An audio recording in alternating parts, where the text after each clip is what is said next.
Welcome to the Apartment Guys, where we dive deep into all things multifamily investing. Our mission is to educate, inspire, and empower real estate investors to reach their highest potential. Each week, host Tate Siemer interviews high-level guests from all over the industry who are sure to bring valuable, actionable ideas that will propel your career to the next level. Whether you're just starting out or a seasoned investor, you are in the right place. And now your host, the Apartment Guy, Tate Siemer. Welcome, everybody, back to another episode of the Apartment Guys. And wow, this is an amazing one. We are welcoming back the Mad Scientist of Multifamily himself, Neal Bawa, to the show. Neal, you were one of our very first guests on the show. I think that's right. It was a while back. Yeah, it was like episode 4 or 5. I think that you were one of our guests, and so much has changed since then. That was in the fall of 2019. So needless to say, we've gone through so much since then, and some great things to talk about. But first of all, I just want to express my gratitude to you for coming back on the show and being such a great friend of the show over the couple of years that we've been on the air. I think I've been in here more than once, probably twice so far, or 3 times, something like that. Okay. Yeah, I'll go with that. I'll go with that. Like I said, it's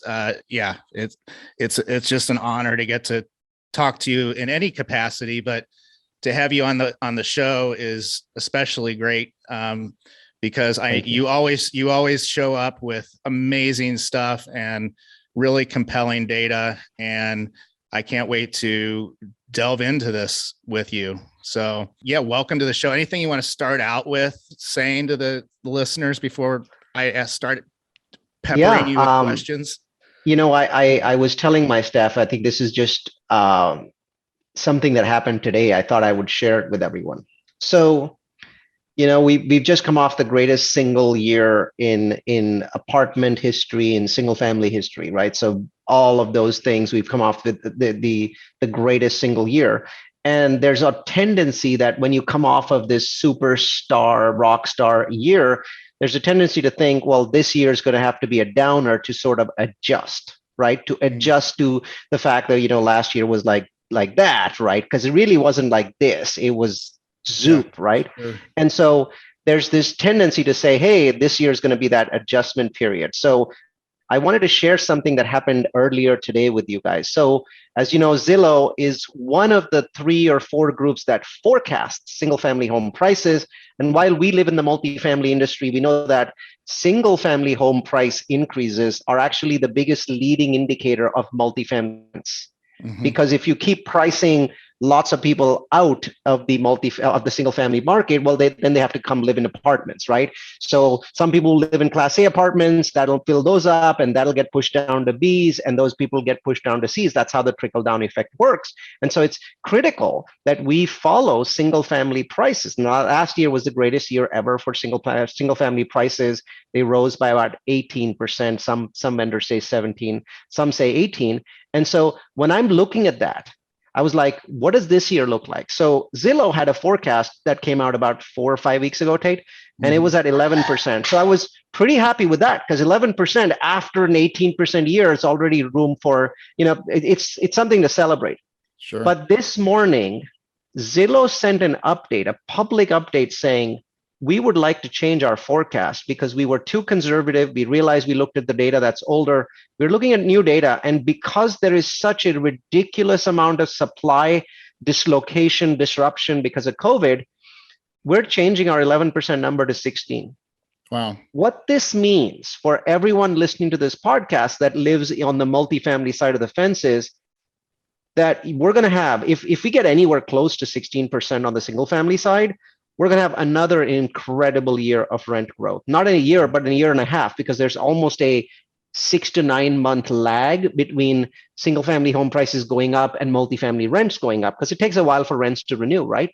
So you get this lag. So we basically now have an incredible 18 months if we get anywhere close to 16% annualized increases on the single family side. So I'm very excited because that really made my day. Yeah. Totally. So how do you see that translating to rent growth, let's say? So in my mind, I think this year was already set up for strong rent growth, regardless of what was happening to single family, home prices. Why?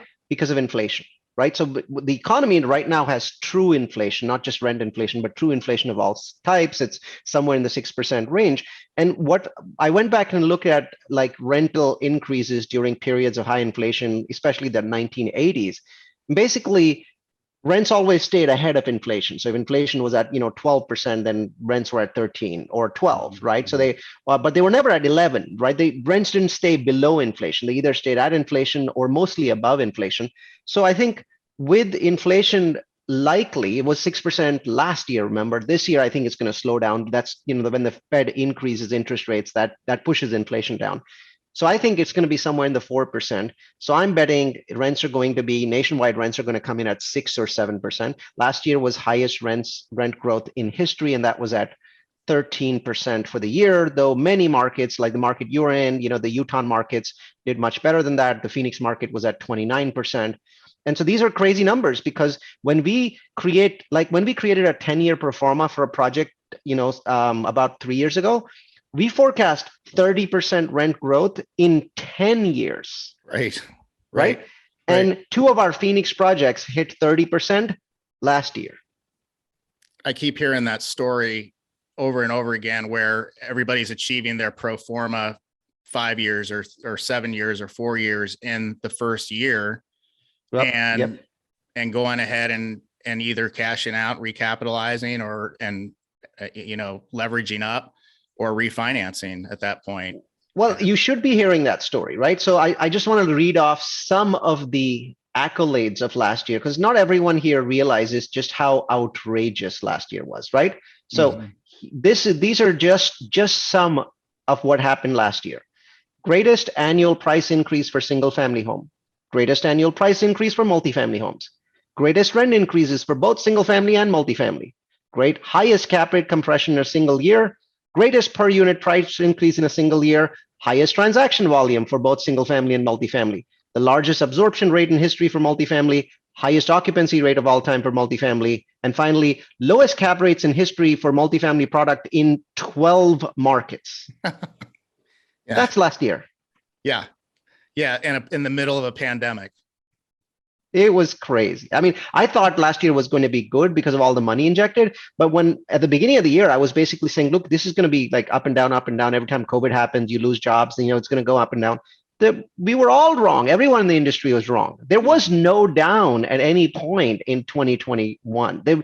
Rents only went in one direction. Prices only went in one direction. It was very smooth. Cap rates only declined very smoothly. Well, actually, they sort of crashed, but they cratered the whole year, which was great, right? We love crashing cap rates because that massively increases prices.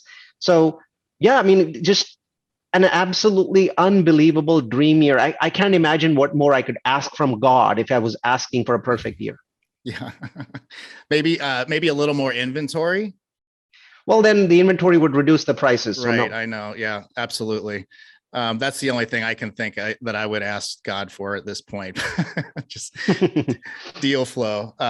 Because as many of the listeners know, and we've talked about it, there's such an abundance of liquidity right now. And incredible. I've never seen liquidity like this ever. I think that, I remember what happened with liquidity after, 2009, 10, 11, when things started going back up and they started making things more liquid. It was nothing like this. I mean, the sort of liquidity we're seeing both on the lending and the equity side is at shockingly high levels, absolutely shockingly high levels, right? So Dr. Peter Linneman was on the Walker Dunlop podcast with about 2,000 people listening. That was about 2 weeks ago. So, they asked him a tough question about cap rates, and they basically said, look, interest rates are going to go back up. We at this point, we're pretty sure that there's going to be 4 hikes. He said, no, we think there's going to be 5 hikes. And they're like, why? Why do you think that there's 5 hikes in this year? He says, what you guys don't understand is the amount of liquidity in the market that's chasing product is absolutely crazy. And that liquidity itself is going to create inflation in the marketplace, because when so much money chases so little product, that's going to create all kinds of inflationary effects, and the Fed has to fight that. So he thinks that there's 5 hikes. So the next question obviously they had was, well, so if there's going to be 5 hikes, is that bad for real estate? He says, no, I am absolutely confident that at the end of this year, rents will be higher, property prices will be higher, and cap rates will be lower than they are today, right? And we're like, how can it get any lower, right? Mm-hmm. And he says, when you have such a massive amount of capital chasing assets, that capital gets more and more desperate. And he says, look, this isn't good news, because it starts to basically expand a bubble that's already being created in the multifamily market. It makes that bubble bigger, and the bigger the bubble, the harder it bursts. But he says at this point, there's way too much money in the market, way too much liquidity. And the people that are buying, right, they're getting a gift. And so what's that gift? The gift is the way multifamily works. It takes 1 year for all the rent increases to show up in your net operating income. So for example, I'm going to give an example, right? So I said last year rent increases were, roughly 13% nationwide. Okay. Now imagine that 13% happened throughout the year. It didn't just happen in January. It didn't just happen in December. It happened throughout the year. So wouldn't you say that the leases that were renewed in October, right? Or maybe let's say June, the leases that are renewed in June, well, they only had half of that increase. The other half happened after that lease was renewed. Now that leases get renewed this year in June. And so that second half bump is still there. Yeah. And so it can't possibly show up in net operating income. Mm-hmm. The institutional capital, these guys are math wizards. They absolutely know that those numbers are locked in. They know that and normally you might say, well, doesn't that happen all the time? Yes, but normally those rent increases are 2% in a year, not 13, right? So when you have 13% and half of that 13% is not yet factored into NOI, that's a big deal. That's usually 3 years worth of, factored in numbers that you're getting the benefit from if you're buying early in the year. Yeah. Yeah. So amazing numbers are expected in Q1 and Q2, despite the fact that I fully expect 4 to 5 interest rate hikes. 4 to 5, even though the Fed just in the last week said they weren't going to do an immediate raise, you're still expecting 4 to 5 this year? Well, to me, I think the immediate raise is March. March. Okay. So I expect March, June, September, and December to be 4 raises. Mm-hmm. And it's possible that one of those 4 raises, the Fed can choose to do, 0.5% instead of 0.25. So they can choose to do a double raise on one of those 4s. I think it's pretty much guaranteed at this point that the Fed will raise. So point and a half. So 0.25 each time. So that's basically by the end of the year, we end up with interest rates that are 1 point higher, maybe even 1.25 higher. Mm-hmm. Yeah. And obviously that trickles down, especially these days on the multifamily side, Tate, it trickles down much faster because everyone's using bridge loans. And bridge loans tend to adjust, and some of them are, more and more people are using floating bridge loans. They're tied to LIBOR, right? So essentially when LIBOR goes up, the rate goes up, right? And so I'm one of those people that has very strong belief that I shouldn't be locking in my bridge rate. So I every time somebody gives me a much lower option that floats with LIBOR, I take it. And I am not regretting that one bit because I've now enjoyed over the last year, interest rates in the 2.5 to 2.6% range for my properties. Yeah. So when it does go up, right, on the other side, I believe I've more than made my money up front. Mm-hmm. Yeah. Well, let's shift gears a bit because, when everybody thinks of Neal Bawa, at least when I think of Neal Bawa and many of my friends and colleagues, we think market analyst expert, right? Like, just you've got this market analytics thing down, and it's so fun to talk to you about it because you know so much about all parts of the country, at least the lower 48. I've never heard you address Hawaii or Alaska before, but I've heard you address just about everything else, including Riverside, California, in your most recent webinar, which, by the way, everybody that's listening needs to go to Grocapitus or Google Grocapitus and also multifamily U. And Grocapitus is GRO with no W. So GROCAPITUS. And check out the wealth of educational material that Neal and his team offers. It's unbelievable the amount of value add knowledge, specialized knowledge. If you're looking to expand your specialized knowledge base in this space, that is one of the best resources I think that there is out there. So thank you, Neal, And most of our content is on multifamilyu.com. So that's what I think you should come in for, unless you're an investor, in which case go to Grocapitus. You see the sign behind me. There you go. But most people, I think, can benefit more from multifamilyu.com. So you just go to multifamily followed by the letter u.com, go there, and you will see the Trends 2022 presentation that we just did. We had about roughly 700 people attend, and then about 1,200 watched it as a video the next day. A lot of our people watched it as a video the next day. So about 2,000 people that attended it, and then I can share some of that content with you, Tate. Yeah. And I attended and have since watched it a second time, and I sent it to my whole team and told them that it's very, very valuable to watch. So all of that said, let's just dive right in. So appreciation markets versus cash flow markets. And let's just start with Greenlight Equity Group, my company. We have picked Columbus, Ohio and Oklahoma City as our two target markets that we're immediately trying to make a massive impact in and really grow our portfolio inside of. So we picked those because we feel like, we know that we can make most of, or a lot of the inventory, the deal inventory pencil inside of our model and our investors' expectations and what they're conditioned for. But we also feel like they're good growth markets, right? They're not hot, primary type markets, and never will be. But let's just start with those two. If I could just be selfish and ask about our own markets and maybe use those as an example for what's kind of happening nationwide. Absolutely. I think that these are good picks. So first, let me do Columbus, right? So there's a presentation that I do called Location Magic. It's also on the multifamilyu.com website. And I've been doing it for 7 years. And in all of those 7 years, the city that I've used for my examples has been Columbus, Ohio. So anyone that's watched Location Magic knows that I use it. And also most people that watch Location Magic will remember this comment. Columbus is the jewel of the Midwest, or the jewel of the Rust Belt, however you prefer to call it. Because when I look at this city, it doesn't look like any other city in the Rust Belt. It doesn't look like Cleveland or Cincinnati or Pittsburgh. It doesn't look like Dayton, Ohio, or St. Louis, Missouri. It doesn't look like any of them, right? It actually is a city in the Rust Belt that looks like Southeast cities. It looks more like Tampa. It looks more like Austin or San Antonio. Maybe not Austin, because Austin's kind of crazy. So there's so many of these growth cities that is in that Southeast belt, and Columbus looks like all of them in a dozen different ways that I can measure, with the exception of its actual location.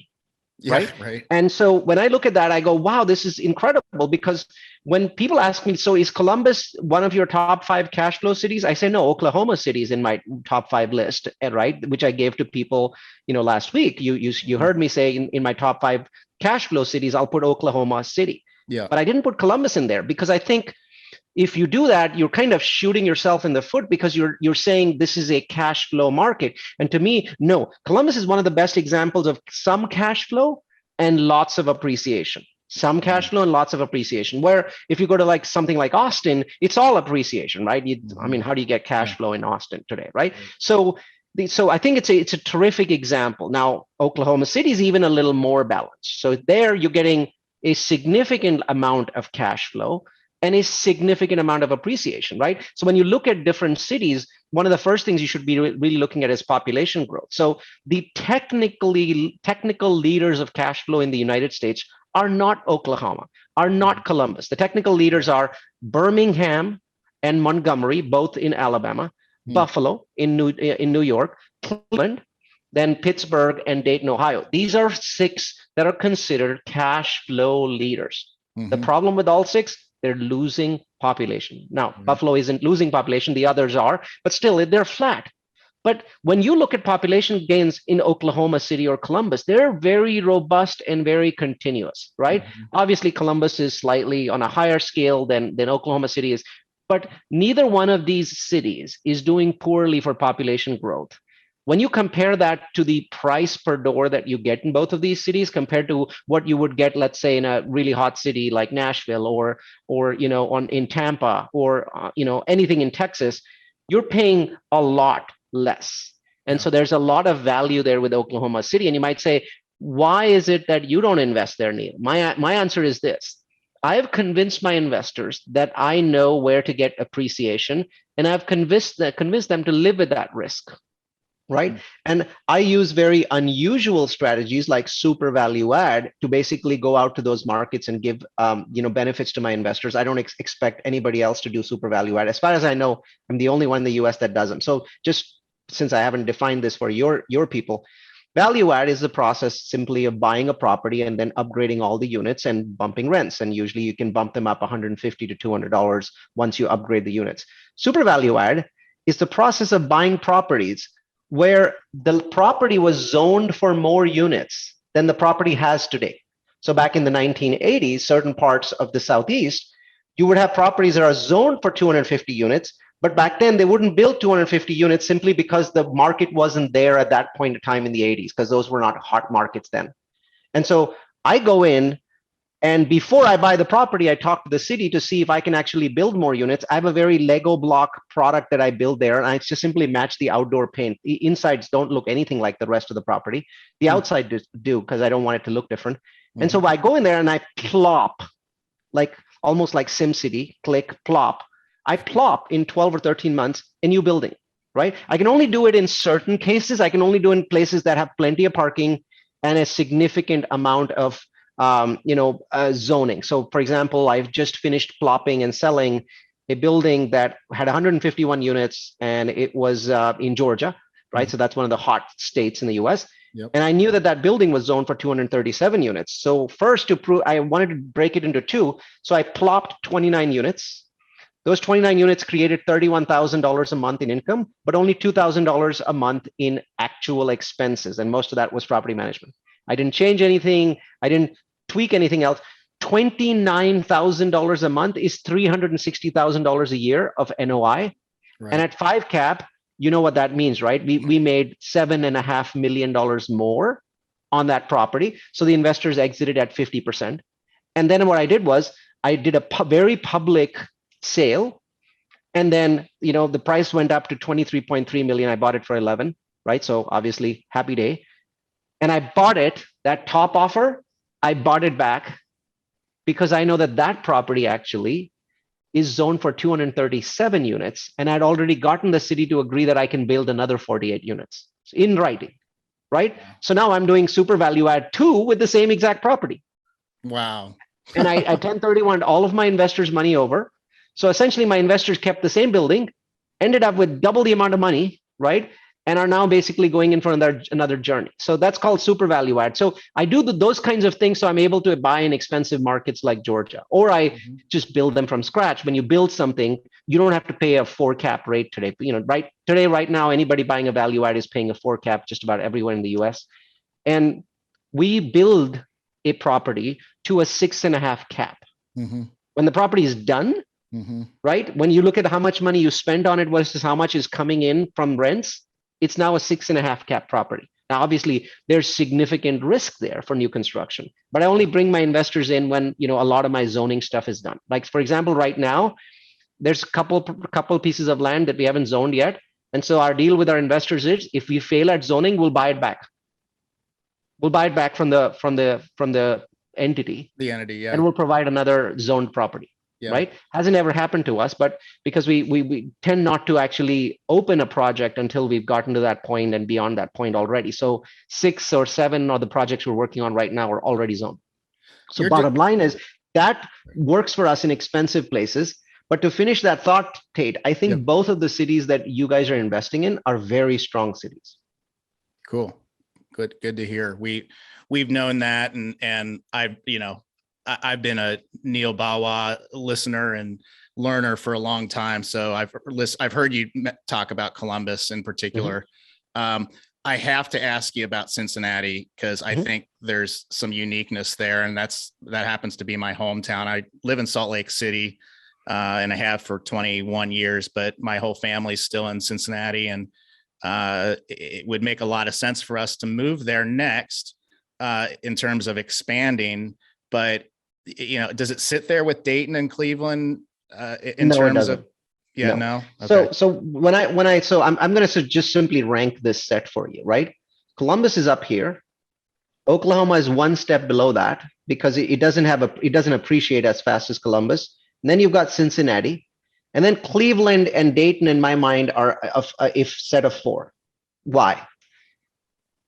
The thing that I care about the most, the thing that I obsess about the most is what happens when things go wrong, right? Because when things go right, everything seems to go up at the same, cadence, right? So Detroit goes up almost at the same cadence as Austin when it comes for single family prices, which makes no sense to me. But what happens when things go wrong? Anyone can look at, and this only takes you 5 seconds. So go to Google and type in, population space Cincinnati and type in population space Cleveland. Now you'll notice that both cities took a hit in 2008, right? And then also in 2000. But you'll notice that Cincinnati's hit was so tiny that you almost couldn't see it. Cincinnati is a city where people don't leave when things go wrong. They like it, they love it, they stay there, and the population's pretty steady, Eddie. The problem with Cleveland and Dayton, Ohio as well is the moment something goes wrong, both of these cities have a sharp loss of population. And that sharp loss of population kills rents by 20+%. I've never seen that happen to Cincinnati through a bunch of recessions. So to me, it's a superior city compared to Cleveland or Dayton. Cool. Good. Well noted. And I can't wait to talk to my partners about that one. And then this will be the last specific one I ask you about, but Indianapolis, I've heard you mention before. I think there's some pretty exciting dynamics to Indianapolis. What are your thoughts on that, on Indy? Absolutely. To me, Indy is just like Cleveland, just like Columbus. It gives you cash flow. It gives you appreciation. It has substantial population growth. It has a substantial number of businesses moving in. It's strategically located. There's just a lot of good stuff happening in Indianapolis. We give awards to one city a year, and then we also have this Dark Horse Award. And Indy has been in the running for Dark Horse 3 years, and last year we finally gave it a well-deserved Dark Horse Award. It didn't win this year. It's very rare for a city to win Dark Horse 2 years in a row. But the fact that out of hundreds and hundreds and hundreds of cities that we look at, this wins Dark Horse, I think Indianapolis is in a very good place. I think that there's a possibility that at some point in the next 10 years, it would actually win City of the Year in our presentation at that we do in January. I think there's a possibility that it could win in the future because I see it going in the right direction. So I think Indy is a terrific city to invest in. My only feedback for Indy is this. There's some areas that are just too high in crime. What you shouldn't be greedy about is you're already getting one hell of a deal when you go into Indy from a perspective of rents and cap rates. It cash flows quite well compared to all of these superstars that I just mentioned. Don't be extra greedy and go into a high crime part of Indy. Yeah. Okay. Go to a good part of Indy. Mm-hmm. Okay. Yeah. Class B maybe. Yeah, that's where Class B makes sense today, right? That's where Class B makes sense today. You can't really do Class B at a reasonable price in Texas or Florida or North Carolina, but you can still do it in Indy. So just go for that. Right. Well, so Texas, Florida, Georgia, Alabama, Tennessee, those are obviously where the big stuff is happening. It also happens to be, and North Carolina. Don't forget North Carolina. Absolutely, yeah, North Carolina for sure. It also happens to be most of those markets, most of the metro markets in those areas are pretty dang compressed as far as cap rates go, and that's why we don't really have deal flow coming in from any of those markets for us. Because we're in an expansive phase of our business where we need to add to our balance sheet as much equity as possible.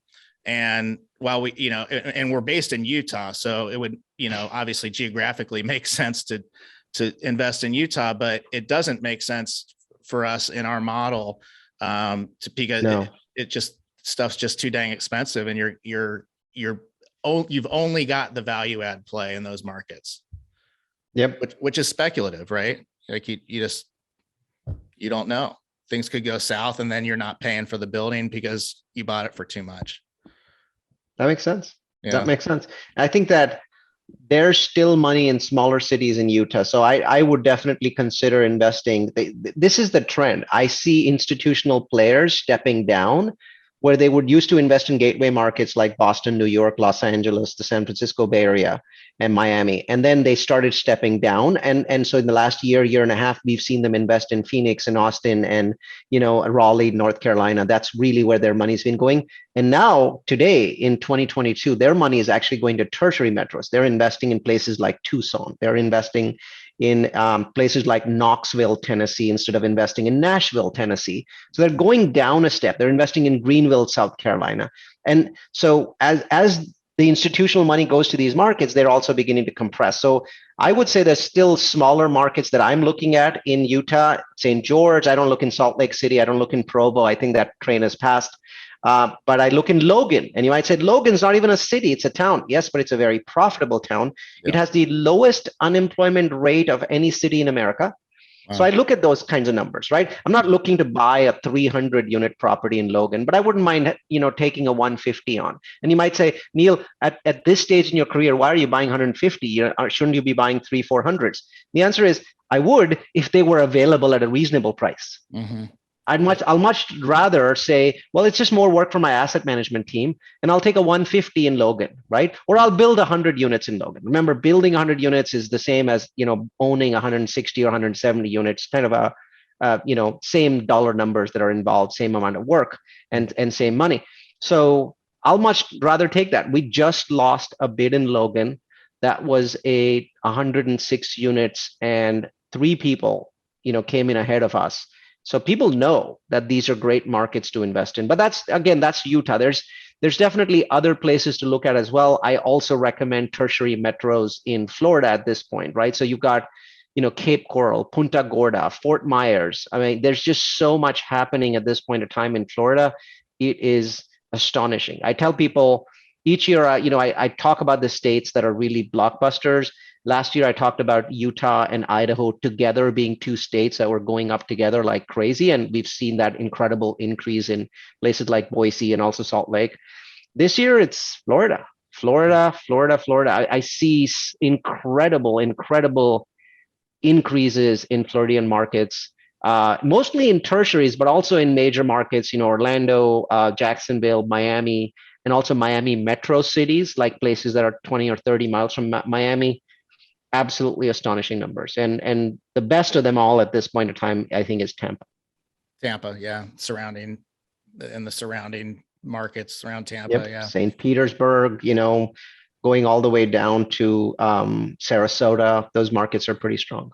What's the play in those markets, Neal? Is it for you? Well, let's say for you, is it a new build play, or what are you looking for there?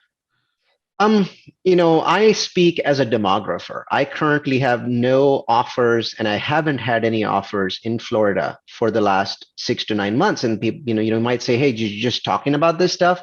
The answer is, look, I am in 10 different states. I've got a big portfolio. I've got $900 million in play. You can't just always use I'm known to be the most promiscuous developer in the sense that I move every year from metro to metro and follow the numbers, right? So nobody else that I know of in our markets, in our circles, actually has assets in 10, states.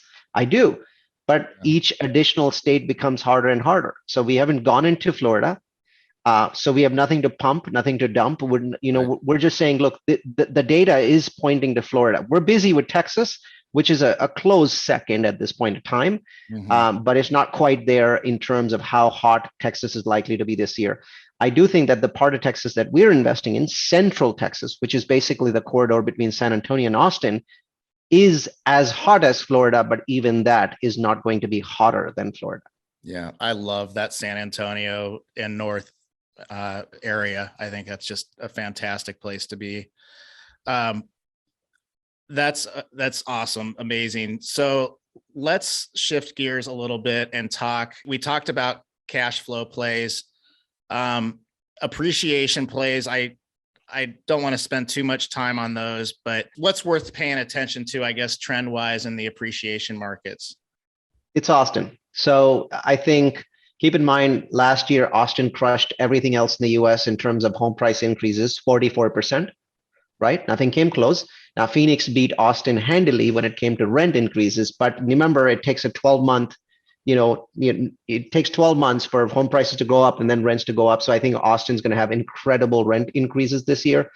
And I think Austin is a unicorn in the real estate world because it is the new Silicon Valley. $17 billion just from Samsung. Tesla just built a factory that's over a mile long and has now applied in the last week to add, about another 6,000 or 7,000 people there. A blockbuster new campus from Apple, a massive new campus from Google. It's just the list of companies moving to Austin is incredible. I believe that, and I live in Silicon Valley. I believe that this is the new Silicon Valley. If I look at prices in Silicon Valley for every asset here, and I look at what Austin has, it's still cheap. It's still cheap. Awesome. So all about Austin. Are there any other sleepers that I could get out of you at this point that we haven't mentioned? Let me think. So let me think about some of the others that I think are going to do well. So San Antonio, I think, is basically enjoys the Austin halo. It's 70 miles away, so that's something for you to look at. What else? Knoxville, Tennessee is one that I like. Nashville prices have gone completely insane, and I think Knoxville will benefit. I look for halo cities. I often, very rarely will I invest in the metro that's doing the best. For example, I love Phoenix. I've really enjoyed the stratospheric growth. Rents went up 29% last year. But I don't have any assets in Phoenix. I have 130 miles this way and 130 miles that way, right? So, when you're looking at markets, basically look at those sorts of things. I think that, Killeen, for example, is the other. If you go down 70 miles, you're in San Antonio. If you go up 60 or 70 miles, you're in Killeen. And actually, people can live in Killeen and work in North Austin, which is the richest part of Austin. So that's a market to look at. I think Greenville, South Carolina is a market that's not in people's radars. I think that's a terrific market. It will continue to do well. I only have one small asset there. I'm not very vested in this marketplace. But when I look at the health of markets, when I look at their positioning, when I look at where they're located, I don't see how Greenville, South Carolina loses. And in North Carolina, I don't think, Raleigh, Charlotte, really expensive markets, but take a look at Asheville. I think that's a beautiful city, great quality of living. I think Asheville would do really well. And so would Winston-Salem. I think North Carolina as a state is very hot. You're not going to make, a lot of money today in Charlotte or Raleigh, but you certainly can in Asheville or Winston-Salem. Asheville is a gorgeous place. I've been there, and it's as mountainous as it gets, really, in the east, in that part of the world. That's usually good for real estate because you're locked in, right? So, when you've got mountains, you really can't expand, right? That's so right. I often will buy, for example, the Georgia property that I was mentioning. That property, they haven't done any new constructions because the whole city is on hills. There's really no land left that's flat. Now you have to basically cut down a hill, and that's usually too expensive to build. What just popped into my head. I said I wouldn't ask you about it anymore. How about Traverse City, Michigan? Do you ever hear anything about that area of the world? That hasn't really come up in my list. So I think that the only cities that we profiled in Michigan have been Lansing and Ann Arbor. So that city that you mentioned is too small, has not come up in our numbers. Sometimes small cities will pop up, like Logan, Utah pops up like way too often in our numbers. So it shows almost always at the top, sort of St. George. So you live in a state that actually has two really pretty small cities that pop up in our numbers. The city you mentioned hasn't come up. Doesn't mean that it's a bad city, by the way. It just means that if it's not in the top 10 or 15% in the US, I probably won't profile it. Sure.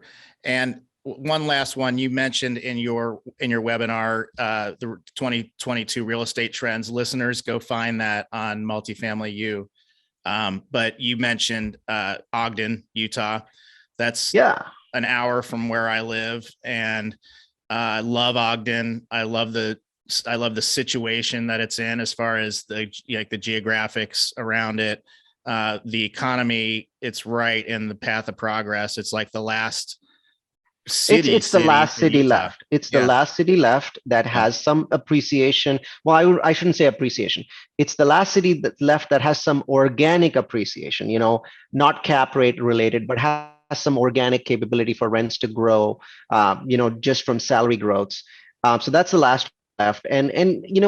But one of the things is, if you talk to people in Utah, a lot of them don't have a good opinion of Ogden. Used to be pretty, sketchy, maybe 15 years ago. But I encourage you to go there now. I think if you haven't actually spent significant amounts of time in the Ogden of today, not the Ogden of 5 years ago or 10 years ago, then you don't truly know the Ogden, right? So another city that I had a negative impression of until I actually spent some time researching it was Waco, Texas. So, Waco back 10 years ago used to be the armpit of Texas. Well, when I study its numbers today, it doesn't seem like the armpit of anything, right? So over time, your opinions, the data changes your opinions. And I think Ogden is very different from the way it used to be a while back. So I think this is definitely a good city. Once again, be careful of crime. There's one part of Ogden that still has pretty high crime, but the rest of it is definitely a great place to invest. You'll still have... The problem with you Utahns, Tate, is you never sell property. You just buy it and then you keep it forever. That's the problem, right? Yeah. And it goes up and up. I mean, Utahns had gained a tremendous amount of money because other people sold their assets in 15, 16, 17, 18. You guys held on to all of yours. So now you're double rich, right? Mm-hmm. And so it's remarkable to see how much, real estate wealth has gone to Utah.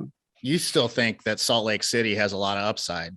I think so, because keep in mind the positioning, when a positioning of a city changes. So, cities, they'll go from here to here and then eventually they'll stop. Except sometimes a city changes its positioning. Mm-hmm. When that city changes its positioning, its entire, capability moves up. Salt Lake is actually changing its positioning with regards to US cities. As it gets positioned, then it moves into a different class of cap rates. And a different, so that's what's happening. It's a transitioning city. Cities that have changed positioning have been Denver, Nashville, Salt Lake are all cities. Phoenix itself is a city that's changed positioning, right? Austin has seen a radical change. I mean, 10, 15 years ago, Austin was the cheapest part of Texas. So it's seen a very, very radical technology-driven change. So there's probably a dozen cities in the US that are actually doing positioning changes. And, right there, Salt Lake's one of them. Yeah. So, as far as trends go, talk to me about build to rent. What are your thoughts on build to rent? And is that really the best play in a lot of these markets right now? If you're Neal Bawa and your team, are those the kind of plays that you're going after? So I like the way you asked me the question, but I'm not going to answer it that way because I think that's a cop out. I think that build to rent is the best play for certain groups of people. It's not always the right play for everyone else. So in my case, I have a large organization with development directors and managers that do development, and then I've got owners reps that basically go out to the site. When you've got that kind of an installation, and you've got a large database of fans that understand the value of build to rent, it's an incredible marketplace. So maybe I'll answer the question a different way. So if Tate comes to me and says, you have 3 choices today, and your choices are you'll buy 3 value add buildings in 3 of your favorite metros, or you'll build 3 apartment complexes from scratch in 3 of your favorite metros, or you'll build 3 build to rent projects in your 3 favorite metros, right? Most people would think Neal's probably going to do one of each. It's like, I'll do a value add, I'll do this, I'll do that. My answer is no. I follow the numbers. Build to rent is wildly more profitable than either building apartments or doing value add for the right kind of people that have the both the database. Remember, it's 3 to 5 times harder to raise money for new construction than it is no cash flow, than it is for value add. So you may not have the right database. So I'll just pick the 3 BTRs because my math shows I can't lose but there's a very high chance that I'm going to win very, very big, right? So I'll give you some numbers that I think will shock you. So Central Texas and Phoenix are the homes of build to rent. And build to rent essentially is a fancy word for single family homes designed in a large community for rentals. And they're small. Usually there's 1,000 square feet, 1,100 square feet, pretty small. But they're single family homes, postage stamp size backyard, postage stamp size front yard. Or the one that's becoming more popular now is townhomes. So, you can either have stacked townhomes, 2 levels, maybe 4 in a building. You don't want to have 10 in a building because then once again you got to have that single family feel. So two together, 4 together is very common in the build to rent space. When you look at those products and you look at how long people live in them and how much of a rent increase they sustain, in rent increases that they can sustain over time, easily beats multifamily. In terms of how long they live, usually twice as long. So you've got your churn going down and the ability to raise rents without having to kick a tenant out or force them out is substantially higher. When people like us who've done this, who have large portfolios, we know that the magic is all in the churn and in the rent increases. That's where you make money or not make money. Right. Those two things, BTR, built to rent product, just crushes multifamily. It's not even close, right? Somewhere around 40 to 50% higher in terms of net NOI per unit. That's incredible. I'll take half of that number, but it's that much higher. So when I look at BTR product, I'm saying it's kind of hard to lose. If I screw it up, I'll make some money. If I don't screw it up, I'll make crazy amounts of money. So cap rates for BTR product in Central Texas have now dropped to 2.5 cap. 2.5 cap. Yeah. Right? I can't build anything that's an apartment in any market in the US for lower than 4 cap. Right. But the same exact product, if it's built to rent, is 2.5 cap. These are actual sales, by the way. I'm not making these numbers up. These are sales that have happened in the last 3 or 4 months. Institutional capital coming in and usually institutional, yes, exactly. Yeah. There's $76 billion of built to rent capital that was raised from April 2020 to February 2022. So less than 2 years. $76 billion unleveraged. So if you leverage that, that's $304 billion of assets. The total construction pipeline in the US appears to be less than 5% of that. Wow. And that is causing insane cap rate compression. So when cap rates compress like that, it's like, there's nothing else that compares to this. I'm just going to stick with it. So I love value adds. And it's not like I stopped buying value adds, Tate. I have closed on 2 value adds in January, right? This just in Jan, I bought 2 properties. So in my database, you'll see emails, about us thumping our chest about them.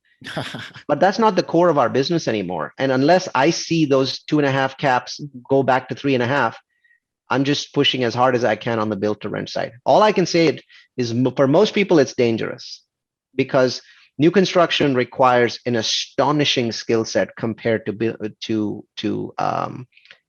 value add. But be aware that this is not something that Neal Bawa is saying, because Neal Bawa doesn't have $76 billion. Neal Bawa doesn't have $1 billion, right?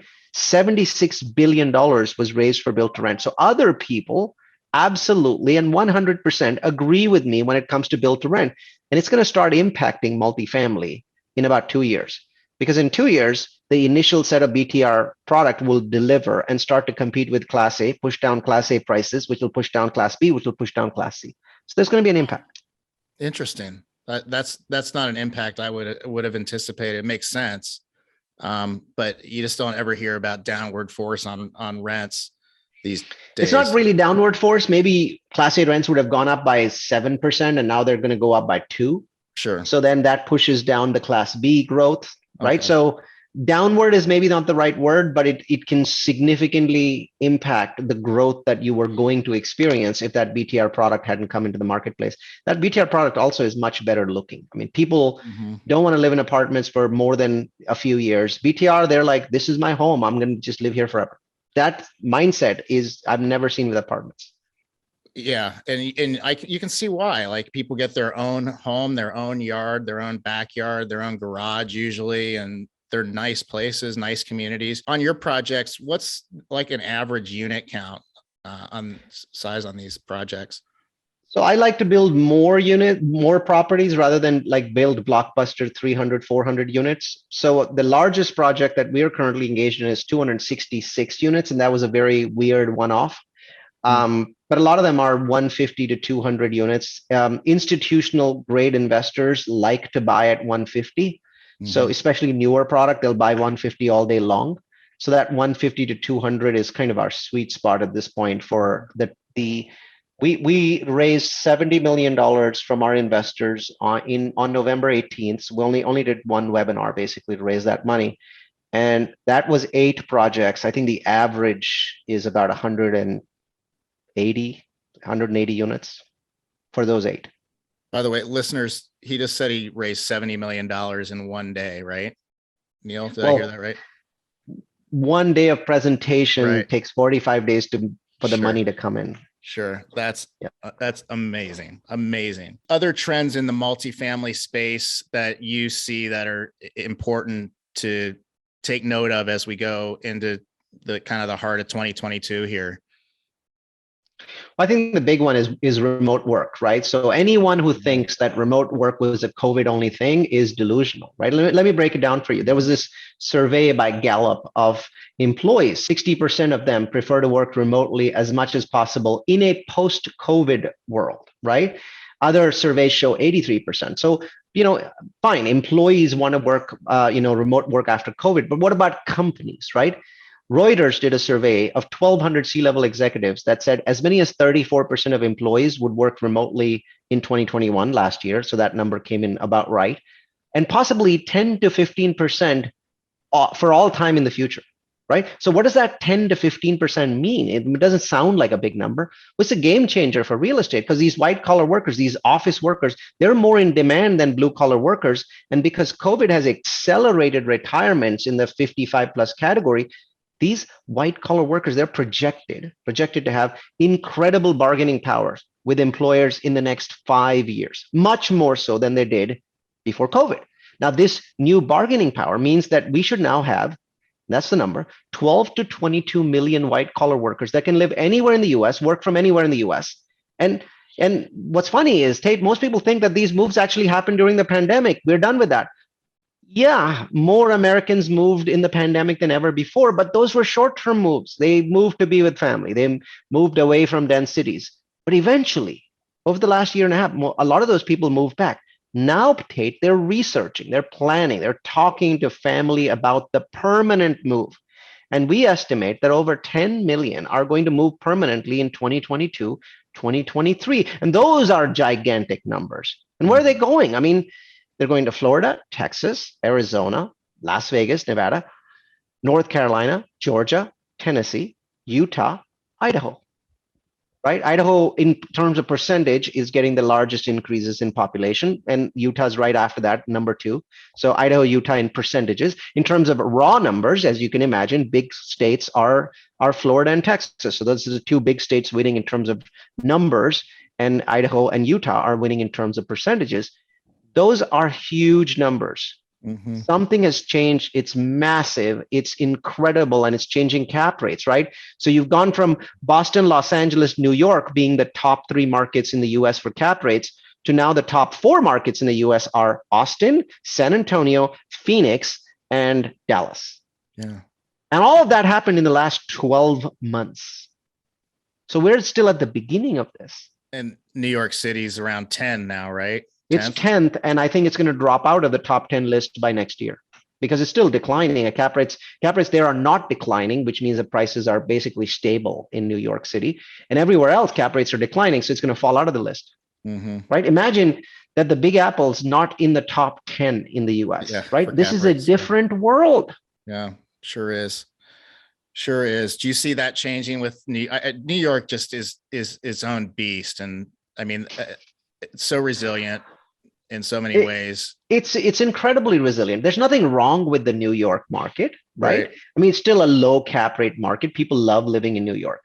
The problem is it the best market? Is it the market that will compress the most? Is it the market that's going to see the most population growth? Is it going to see the most, growth in terms of technology? No, the answer to all of those questions is no. And none of that makes New York any less awesome. Yeah. It just from an investment perspective, people who are investing in New York today, I just scratch my head and go, why? Mm-hmm. Mm-hmm. Yeah. Yeah. There's a number of places you mentioned on that shorthand list of yours with those historically low cap rates. Bay Area, another one, like those are head scratchers for sure. It's tough to make. Bay Area was the only market in the US that saw a increase in cap rates in the last 12 months. So every market in the United States saw decreasing cap rates, which means increasing prices. There was one single market in the US, not even Detroit, Michigan, saw a flat cap rates, but the Bay Area actually saw increases because their rents were falling for most of the year before they sort of started to go up again. And so I don't invest in the San Francisco Bay Area. But I feel I love where I live. I think the San Francisco Bay Area is the best place in America to live in.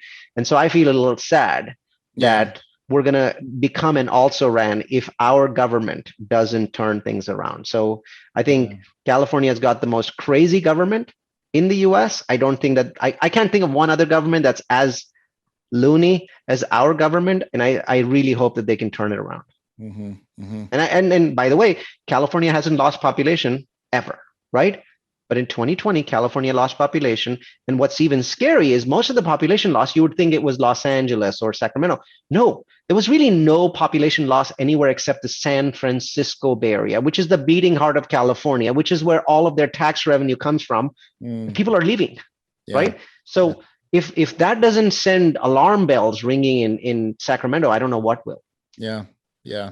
And that's real. Like I have friends that have moved from the Bay Area to Utah and they love the lifestyle and the low cost of living. They can't believe what 700,000 will get them in a house. And from my street, somebody has moved to Utah from my street. Right. Mm-hmm. So I feel it very personally that like, these are people that we loved and they lived here for 10 years. Now they're like, look, I'm going to sell this home for 2.1 million. I'm going to buy a much nicer, bigger home in Utah for $700,000 and $1.4 million. They happen to have 5 kids. It's like, we're going to put 5 kids through college and still have $1 million left over.